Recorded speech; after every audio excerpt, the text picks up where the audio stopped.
بسم اللہ الرحمن الرحیم۔ میرے عزیز دوستو السلام علیکم۔ آج میری کہانی کا عنوان ہے جب ایک گدھے کو وزیر بنایا گیا۔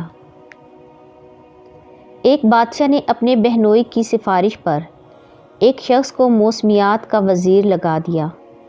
ایک روز بادشاہ شکار پر جانے لگا تو روانگی سے قبل اپنے وزیر موسمیات سے موسم کا حال پوچھا۔ وزیر نے کہا کہ موسم بہت اچھا ہے اور اگلے کئی روز تک اسی طرح رہے گا، بارش وغیرہ کا تو قطعاً کوئی امکان نہیں۔ بادشاہ مطمئن ہو کر اپنے لاؤ لشکر کے ساتھ شکار پر روانہ ہو گیا۔ راستے میں بادشاہ کو ایک کمہار ملا۔ اس نے کہا، حضور آپ کا اقبال بلند ہو، آپ اس موسم میں کہاں جا رہے ہیں؟ بادشاہ نے کہا، شکار پر۔ کمہار کہنے لگا، حضور موسم کچھ ہی دیر بعد خراب ہونے اور بارش کے امکانات بہت زیادہ ہیں۔ بادشاہ نے کہا، ابے اور برتن بنا کر گدھے پر لادنے والے، تو کیا جانے کہ موسم کیا ہے؟ میرے وزیر نے بتایا ہے کہ موسم نہایت خوشگوار ہے اور شکار کے لیے بہت موزوں، اور تم کہہ رہے ہو کہ بارش ہونے والی ہے۔ پھر بادشاہ نے ایک مصاحب کو حکم دیا کہ اس بے پرکی چھوڑنے والے کمہار کو 2 جوتے مارے جائیں۔ بادشاہ کے حکم پر فوری عمل ہوا اور کمہار کو 2 جوتے نقد مار کر بادشاہ شکار کے لیے جنگل میں داخل ہو گیا۔ ابھی تھوڑی ہی دیر گزری تھی کہ گھٹا ٹوپ بادل چھا گئے۔ 1 آدھ گھنٹے بعد گرج چمک شروع ہوئی اور پھر بارش بھی ایسی کہ خدا کی پناہ، ہر طرف کیچڑ اور دلدل بن گئی۔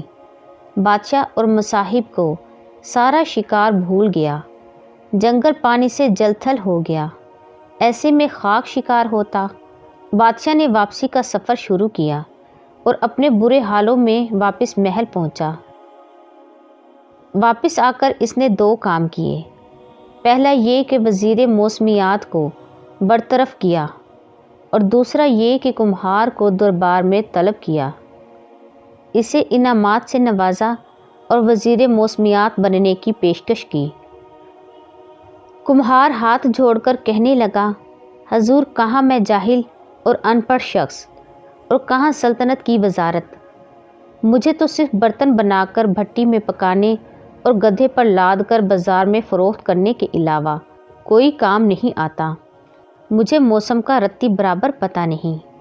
ہاں البتہ یہ ہے کہ جب میرا گدھا اپنے کان ڈھیلے کر کے نیچے لٹکائے تو اس کا مطلب ہے کہ بارش ضرور ہوگی۔ یہ میرا تجربہ ہے اور کبھی بھی میرے گدھے کی یہ پیش گوئی غلط ثابت نہیں ہوئی۔ یہ سن کر بادشاہ نے تاریخی فیصلہ سناتے ہوئے کمہار کے گدھے کو اپنا وزیر موسمیات مقرر کر دیا۔ مورخ کا کہنا ہے کہ گدھوں کو وزیر بنانے کی ابتدا تب سے ہوئی۔ میرے عزیز دوستو، اگر آپ کو میری کہانی اچھی لگے تو میری ویڈیو کو لائک اور چینل کو سبسکرائب کیجیے گا اور اپنی رائے کمنٹ میں مجھے ضرور دیجیے گا۔